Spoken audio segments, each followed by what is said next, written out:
Naftzger. We're safe. We are. And good morning, Greg Naftzger here with Dave Harrison with the Whiteside County Soil and Water Conservation District. And we've got quite a list to go through, so we'll stop with a little banter here. Good morning, like everybody. we usually start with.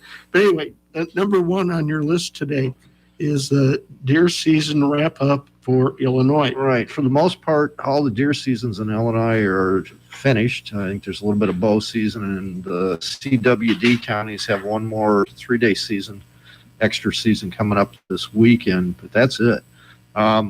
The deer harvest this year was up just a hair from last year. It's about 76,500 animals versus about 75,000 last year.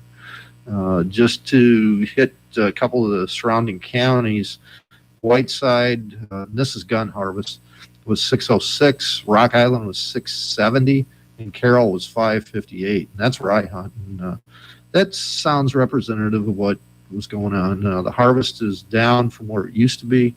Illinois used to harvest over 100,000 deer at one time. And now it's, the herd's under control. There's been more permits given out, and this harvest is pretty much stabilized. I did look into Iowa, and it looks like during the gun season there was about 96,000 deer harvested. In Clinton, I looked on the chart that IDNR gives out here in Iowa, and it looks like there was about 1,100, almost 1,200 deer harvested in the county, which is, that's a pretty good harvest. Yeah. That's double Whiteside's harvest. So, but there's a lot more timber here in Clinton County too. But overall conditions were good. In Illinois, at least, it's a weather-dominated season. It's a little bit earlier than Iowa, and if it rains or snows, usually the harvest is down.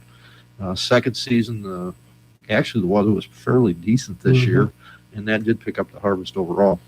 So that's it for until next year on the deer. Okay. Number two is ice, and I was going to ask how has the ice affected the area that snow, rain, whatever mix that we got, and those people still have got in their yards. Yeah, it's and the highways. The snow is finally starting to soften up. I mean, after today, it should be real soft, as we're going to get close to 40 with sun. Finally, the sun's out. Yeah, I saw this big glow in the sky. I didn't know what it was. There was even though a little fog this morning.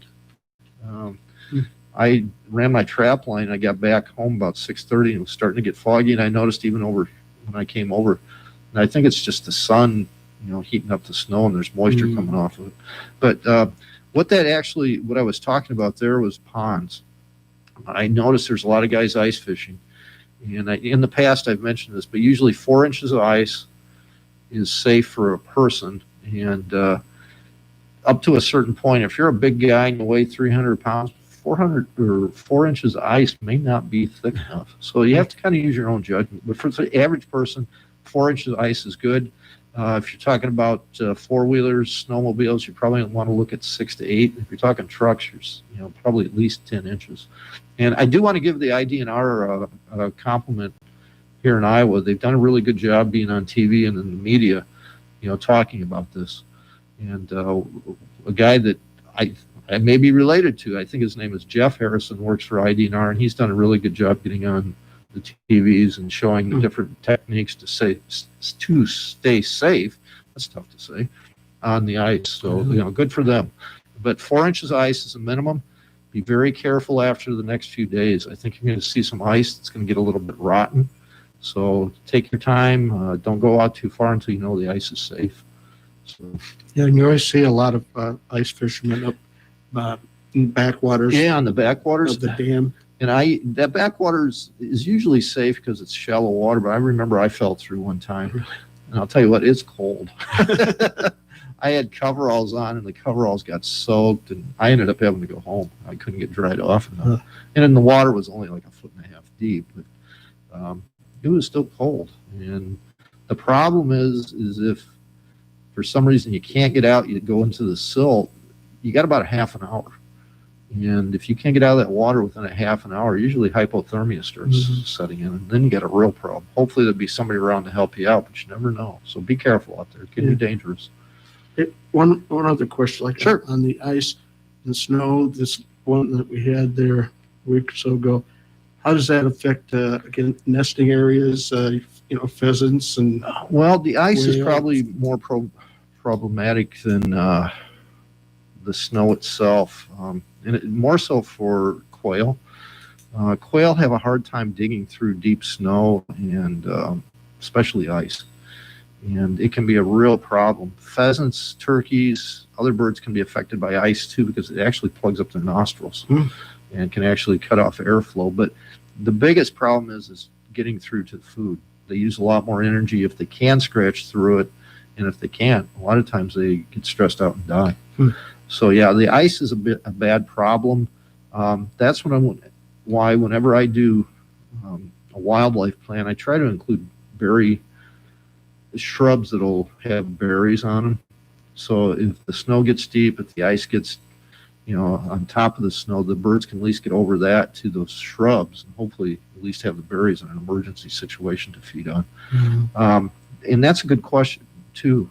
It's a good thing to bring up, Greg, that if you have a food plot out there, you should be going out there with your tractor, your truck, or your four-wheeler and running down part of that grain and knock down about a third of it. It makes those birds and some of the smaller mammals, it gives them easier access to the food that way, and they don't have to use as much energy and they don't have to break through the ice and snow to get to it. So especially if you have corn or taller sorghum, run through it this time of the year and knock some of it down. It'll actually help the wildlife out. And, you've done a good thing too. Less energy use, more adaptability to the food, means better survival during the winter for the smaller mammals and birds.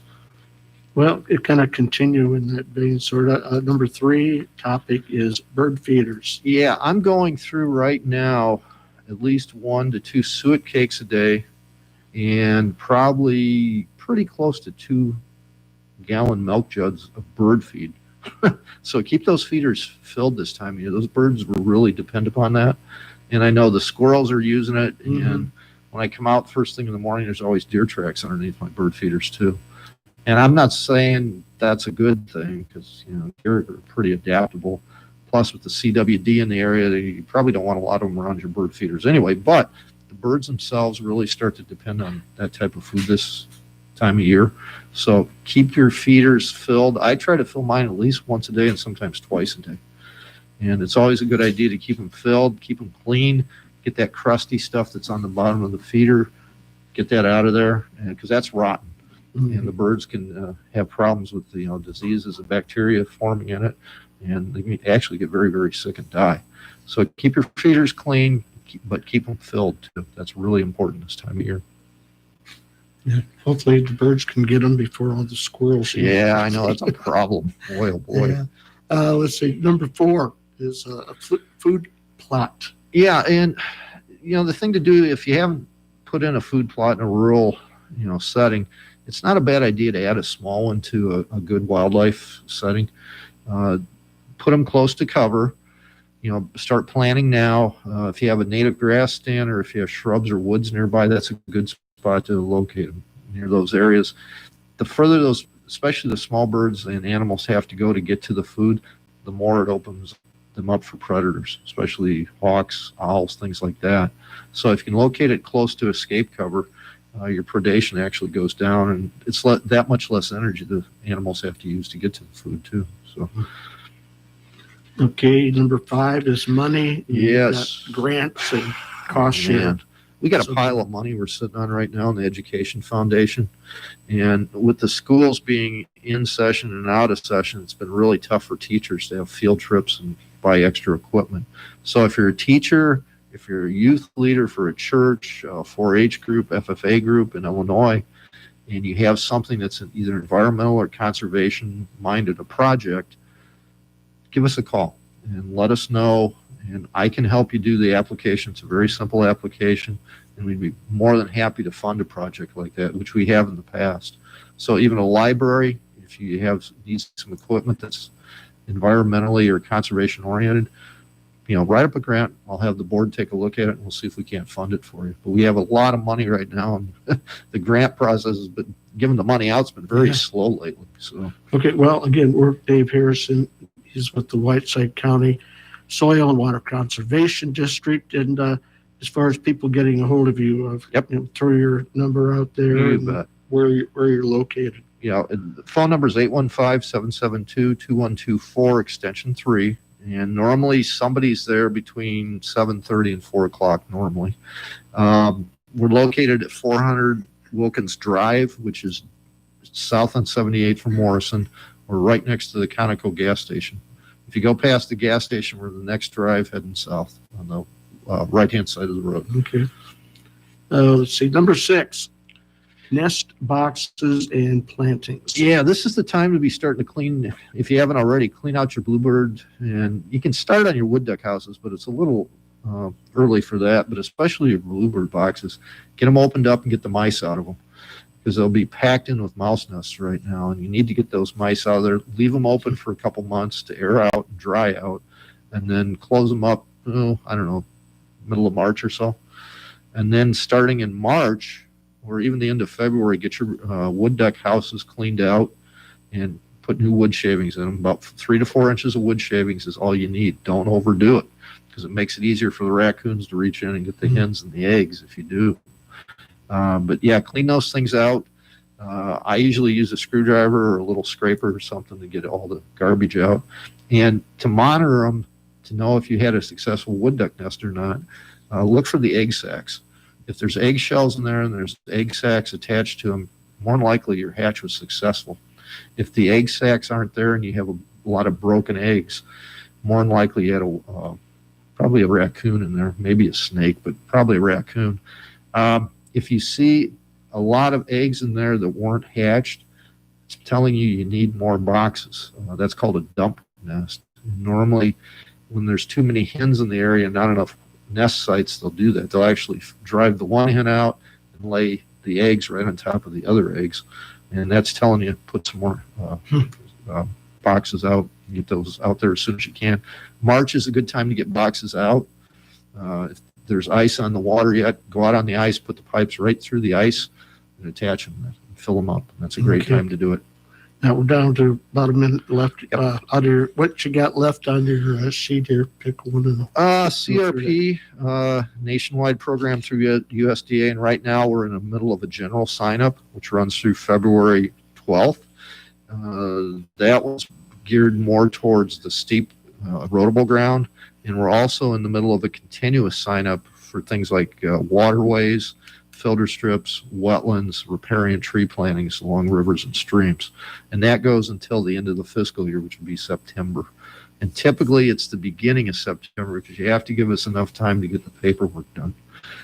Be patient. Most offices are either locked down in Illinois or on reduced staffs.